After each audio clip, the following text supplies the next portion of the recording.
I'm Christopher Zweig of CJ at the Movies, and today I speak with Kirk Jones, the director of I Swear. How you doing today? I'm good. How are you?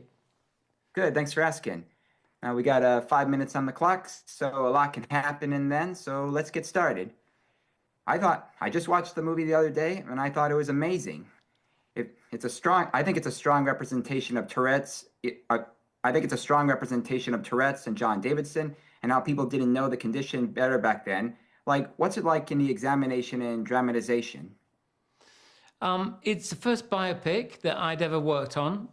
Before, I've worked on films which are fictional, and it was fascinating for me to be able to sit with the real person, listen to his stories, and then take those and transfer those into a script.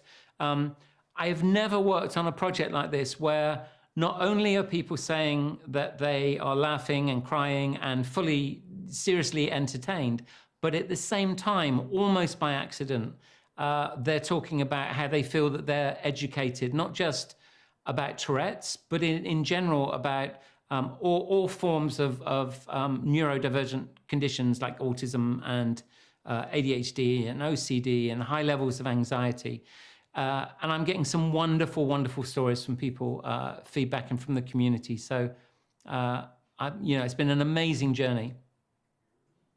Oh yes, yes it has. And you got a great cast right here. You got Robert Aramayo, Maxine Peake, Shirley Henderson, and Peter Mullen. And like, how are you able to work with the lead who had to curse a lot? I mean, there's a lot of times he's like, "Hey." Yeah. A lot of our early conversations was Rob saying to me, do you expect me to tick exactly what you've written in exactly the same place every take in the script?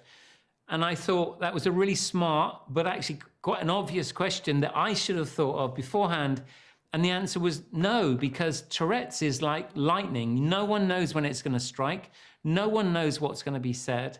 So Rob improvised a number of ticks and a number of elements in many of the scenes. And I was very happy for him to do that, not only because it presented Tourette's in the most realistic way, but also it kept the other actors on their toes. So Peter Mullen, for example, had no idea what Rob was going to say each time. Shirley Henderson, Maxine Peake. So it worked in many ways by improvising ticks, which often Rob had picked up from people that he'd spoken to during his research. Oh yes, it's a real unique character study, and you also got there's some scenes regarding some corporal punishment, and then there's some scenes like where you get some high-spirited music to lift the spirits. So like, what's it like channeling the emotions within? It's kind of what I do. It's just instinctive. It's what I love doing.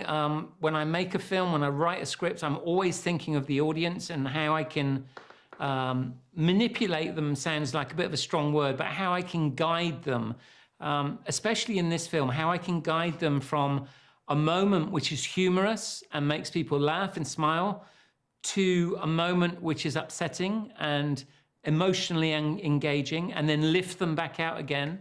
Hopefully with a laugh. So I've always liked doing that, using humor and emotion and kind of, putting them together. And Tourette's is an example of a condition which allowed me to do that in a very dramatic way. All right, perfect. I'm afraid we have to wrap up here, but thank you so much for directing the film, and thank you so much for doing the interview with me. It is a real pleasure talking to you, my friend. No, pleasure's all mine. Thank you for your interest. Take care. Thank you too. Bye. See you soon. Bye.